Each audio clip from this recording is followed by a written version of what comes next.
What's up, everybody? Jordan here with the Deck Box, coming back to you with another Forbidden Light deck profile. And tonight we're actually going to be taking a look at Garchomp Lucario. Again, we did have this come out in Ultra Prism. However, during Ultra Prism, Garchomp was a Dragon type, and Lucario was, of course, a Fighting type as normal. But in this new set, this Forbidden Light set, we now have Garchomp being re-released, the exact same card, same attacks, everything, but as a Fighting type. So this was something I've been really excited about since the Dragon one came out. Whenever we found out that the Fighting type was going to come out, it just seemed like it would be a lot better. Because obviously, with Zoroark being as big as it is, having that weakness on it would really help, and we can Guzma those up as opposed to having to use our Cynthias, and I'll explain that a little bit more later as to why we'd be able to do one over the other, or why we'd want to do one over the other, and how it kind of helps this deck. So first of all, if you haven't checked out the other new deck profiles I put out this week, let's see, we've got Naganadel Buzzwole came out yesterday, we've got Metagross Ultra Necrozma that came out a couple days ago, Quad Zygarde, Zoroark. So we had 4 over this past week. This will be number 5, and then we actually have a few more coming after this one. So be sure to check all those out. It should really help you in your deck building process with this next set. As usual, I'm going to give a shout out to Dead Draw Gaming. Hit them up for your singles. They have really good prices, and as well as, you know, hit them up for your boxes as well. Your booster boxes if you go that route. They're definitely great customer service, great prices, just a great group of guys. So be sure to go check them out. But without further ado, I'm going to hop into this deck profile. As usual, timestamps are available in the description. So if you want to hop ahead to the Pokemon, to the trainers, or to the just final deck profile, feel free to do so. But do me a favor, share the list with your friends. I'd really appreciate it. So hopping right in, we're first going to start off with our Pokemon lines as usual. So we're running a 4-2-3-1 Garchomp line. And a quick thing to note, so there's a couple different Gibbles to use. The other one has, 60 HP, and I believe that if you attach, if it has an energy attached, a fighting energy attached, it has free retreat. I believe that's correct. But it has 60 HP, so it's a little bit better. But this one is the one that I always choose to go with. It is the Ascension Gibble. So you attach that energy, and the only attack it has is Ascension, which of course we know allows you to search your deck for a Pokemon that evolves from that Pokemon and evolve it that turn, which is really solid. It's good for a lot of reasons. One, it kind of speeds up these Stage 2 decks that normally would have to just rely solely on rare candies or just manually evolving each turn, and that kind of takes some time. So if you can have an attack do that for you, because typically these basics, these evolving basics don't really have great attacks that you're going to count on all the time. So if I can just bump up immediately to Gibble, that means turn 2, or I'm sorry, to Gabite, that means turn 2, I can pretty much guarantee myself a Garchomp, which is really solid. And you'll see that once we get to Garchomp as to how good it is. Then from there we play the 2 Gabite. This has the exact same attack as the Gibble, the Ascension as well. So if for some reason I don't draw into my Garchomps, I can still evolve Gabite straight up into it. And just kind of accelerate that a little bit. So really solid there. But if not, I do have this second attack here for a DCE. It does 40 damage, so not too bad. Against Fighting Weak Pokemon, that's 80, so it's going to one-shot Zoruas and things like that. So not a bad attack at all, and really, I mean, with a Choice Band that's doing 140 to a Zoroark, it's pretty solid for a DCE on a Stage 1 evolving Pokemon. So just some things to consider there. Moving on, though, kind of the main event of the deck is this Garchomp that originally, like I said, came out in Ultra Prism, but now it is coming out again in Forbidden Light. And so the first attack is a sniping attack. For a DCE, you can just pick one of your opponent's Pokemon and snipe it for 50 damage. Pretty straightforward. It's what Ninetales did. And it can really help clean up games pretty well. It's definitely great in the mirror match. If your opponent's laying down some of these 50 HP Gibbles, you can snipe them for just a one-shot. So it's really solid.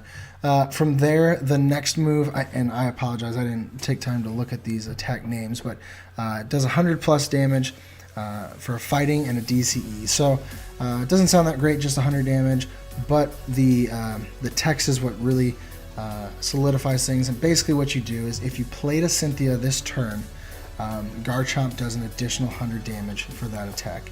So it now becomes a 200 damage attack, which is great because you're one-shotting things like Lycanroc, things like Glaceons, things like Leafeons, what else? Buzzwoles, Ho-Ohs, Booloos, all those things. You're one-shotting all those. But then from there, we do have Pokemon that have more than 200 HP that we have to deal with. Gardevoir, for example, 230. So you attach a Choice Bane, you're doing 230. I'm drawing a blank on the name. I know the name. You got Lurantis, you got Golisopod. There it is. I don't know why I always forget Golisopod, but you got Lurantis and Golisopod, both of which have 210 HP. So you could do one of two things. You could either use the Choice Band to hit for 230, which is really solid, or you could use a Strong Energy as your fighting type energy in this attack, and you're swinging for 220, which is really solid.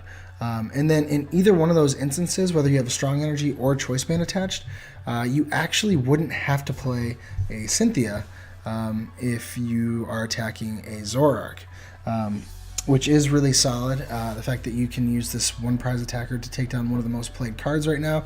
It's kind of got a little bit of a decline here recently as to how much it gets played, but it's still definitely out there. People are definitely still using Zoroark, and they will for a while. So it would be an easy target for Garchomp to kind of feed off of. And then from there, we do play one Breakpoint Garchomp. Originally, when this Garchomp was played in the other list, it was just to add that fighting weakness. And the first attack attaches energy from the discard pile, so that's useful too. But it's really to add the fighting weakness to be able to one-shot Zoroarks, because you do a Strong Energy Choice Band and it's a one-shot. But I still chose to include it in this list as well for a couple reasons. One, it's a one energy attachment attack, which that's key, and that can allow me to set up my other ones in the background. But at the same time, that the little subtext there, attach an energy card from your discard pile to one of your Pokemon, that's really the main thing. This takes 2 energy attachments on a stage 2, so it does take a little bit, but if I can get this Garchomp out there, I can set up some more Garchomps in the background. And there's other cards in the list that help us to set up more efficiently, and we'll get to that in a second. But I think having the weakness there plus the subtext really, really helps to solidify this Garchomp as a definite inclusion in the list.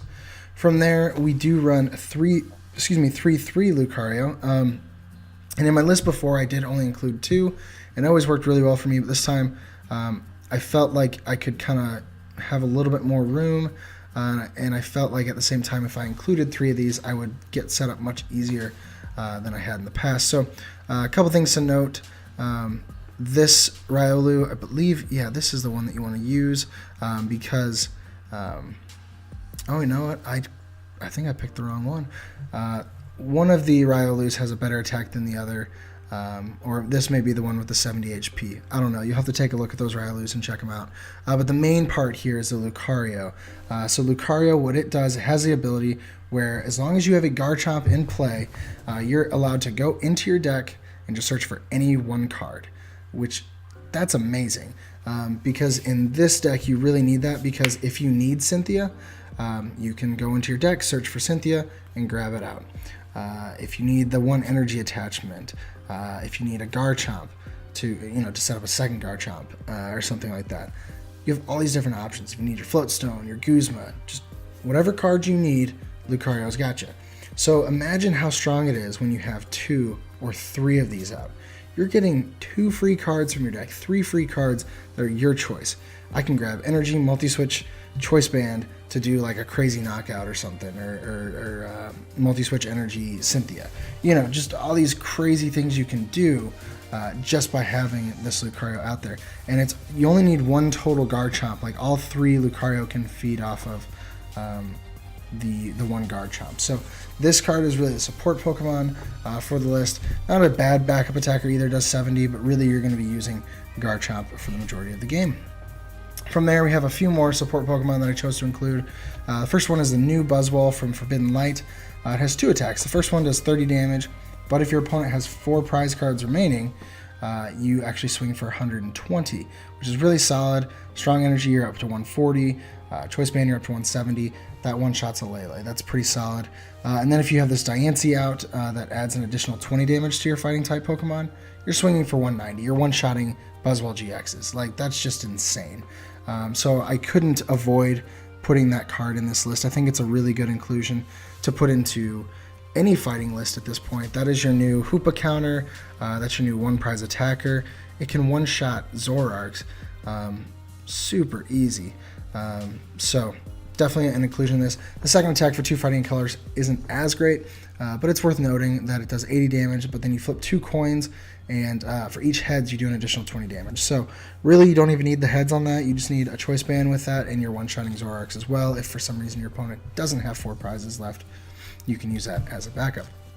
And then I already talked about Diancie, where you're adding the additional 20 damage. It has the attack too, where you get to do 90 damage and heal 30 to all of your bench Pokemon. That could be solid at some point, just depending on what's going on in your game state. And then, of course, 2 Tapu Lele. This is going to help us get any of our supporters from the list, mainly Cynthia. That's what we're going to be focused on, or a Bridget at the beginning of the game. If for some reason we don't draw into enough Pokemon to start, that's what the Lele is there for. Moving on to our supporters, it makes sense. We're going to be playing for Cynthia. The deck is fueled by Cynthia, and you really, I don't want to say you don't want to use other supporters. There are certain instances where you can or where you should use other supporters. Obviously, if it's a Fighting Wing deck, then you won't have to focus so much on playing Cynthia.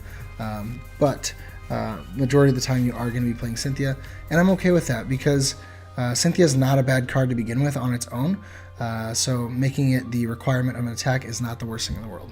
And then I do play 1N. This is more for like the beginning of the game if I need some draw support, where I don't need Cynthia yet because I'm not using that attack yet. Or late game if I really want to disrupt my opponent and I don't need Cynthia at a certain point. N's definitely the play for those situations. Moving on from there, we do have 2 Bridget. As I mentioned, Lele is going to help us draw that out at the beginning of the game so that we can get our Gibbles out, or maybe a couple Gibble and a Riolu, or maybe a Buzzwole, depending on the circumstances. There's a lot of options in this list, and Bridget helps us to kind of get those out as quickly as possible. From there, we do play 2 Guzma. Typically, I'd play about 3, but in this list, I play a little less because, as I mentioned, you're playing Cynthia most of the time. And we also play Counter Catcher to kind of negate the need for Guzma. So that's why I only play 2 for now, and you could very easily cut this down to like 1 and then maybe include something else in your list. From there, some of our items for Ultra Ball, pretty self-explanatory. We have to find our Pokemon. This is the way to do it. And if we dump energy, it's not the end of the world because our Breakpoint Garchomp can get the energy back onto our bench Pokemon with just a quick swing. Then 3 Rare Candy. Normally I'd play 4, but with being able to search things out with Lucario, it's very easy. And at the same time, with Ascension on Gibble, it's not always necessary to use 4 Rare Candy, so 3 seems to work just fine. And then, of course, we do play 4 Puzzles. I say, of course, Puzzles doesn't really necessarily go with Garchomp. I had it in my last list, and it worked amazingly for me. I think in these decks where there's lots of moving pieces to the puzzle, moving pieces to the puzzle, we use Puzzle of Time to get the pieces that we need, and it pairs so strongly with Lucario being able to set things up, with the necessity to use Cynthia. Having puzzles to get those back is just really great, and you can get your pieces back as well. Then from there, some kind of secondary items, we'll call them. Multi-switch. I really like using multi-switch in my fighting decks that play strong energy most of the time, because it means I can kind of manipulate that damage from Pokemon to Pokemon. It's not always the easiest to get those attached and to stick. So if they're stuck on something that maybe it's about to be knocked out, or it's just of no use anymore, then I can move it to the active and get some more use out of that same energy. And then I play 1 Pal Pad. This allows you to shuffle 2 supporters from your discard pile into your deck. This is a card that I could very easily see people bumping up to 2. I think I had it at 2 in my other list. But you're able to recycle even this with your puzzles. So you can use this, get your 2 supporters back, then maybe use your puzzles later, you get this back again, and you just keep cycling it. You're not going to have to use Cynthia more than 2 or 3 times as far as when it comes to taking knockouts, because you're swinging for 200, 230 with a choice band. You're not going to be missing those knockouts. Then from there, 2 Field Blower. We do want our abilities on Lucario online at all times, so having this Field Blower is very essential to keeping things going. We can also remove our opponent's stadiums, their Fury Belts, whatever's going to prevent us from taking knockouts we're going to get out of the way. And then, of course, as I mentioned before, we play 2 Counter Catcher. This just allows us to be able to play our Cynthia and our Guzma or our Gust effect in the same turn, which is really strong because, like, your opponent's going to know that you have to use Cynthia to take the knockouts you want to take, so they're going to promote something to the active that maybe they're okay with giving up, or it only gives up a prize. So in order for you to take the knockouts you want, sometimes Counter Catcher is necessary paired with Cynthia, and it really just kind of creates a perfect storm. From there, our tools, just 2 Choice Band, mainly because we know that we're swinging for 200 most of the time, but 220 is pretty likely with Diancie or with a Strong Energy. Both those together, you have 240. So really, Choice Band is just if one of those is not on your Pokemon or on the field, rather. So that's why the Choice Band's there, or for the Buzzwole, because, you know, I walked you through some of those numbers, and it would definitely help the Buzzwole in a lot of circumstances. And then 1 Float Stone. We don't want our Lucarios getting stuck in the active. All of our Garchomps have free retreat, so that's cool. But we don't want a Lucario or a Diancie stuck in the active. So I did choose to play 1. I could very easily see this being bumped up to 2, but like I said, we do play puzzles, we do play Lucario, we can find it when we need it, and it shouldn't be an issue. From there, to round off the list, we do play 4 DCE, 4 Strong, and just 3 Fighting Energy. There's not much to explain about the energy. That's just, those are the cost requirements of the attacks, and I think this count should work pretty efficiently with it.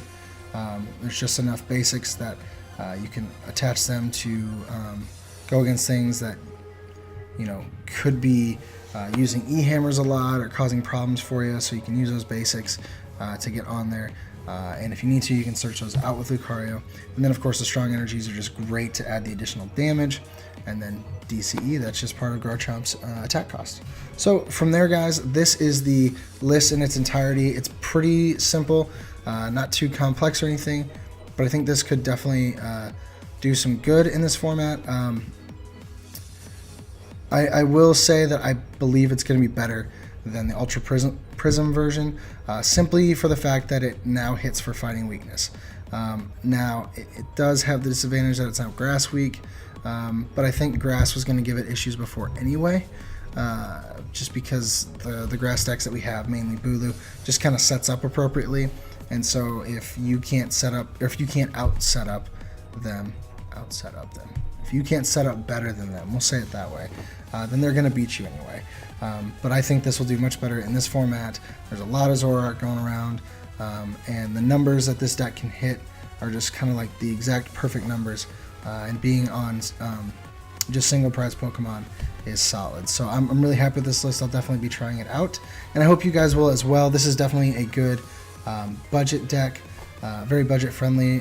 Really the biggest costs are going to be your Lele's. From there, everything else is pretty self-explanatory. You're not really looking at getting any other GXs, so everything's going to be pretty inexpensive. So this is one I would definitely suggest for someone that's trying to maybe get into the game, and just is looking for something pretty inexpensive. And again, this is one you could very easily cut down to 1 Lele, and I've seen some people go with none. I really like having at least 1 in there, though, just to kind of help get things set up. But anyway, guys, thank you so much for checking this list out. I really appreciate you sticking with me.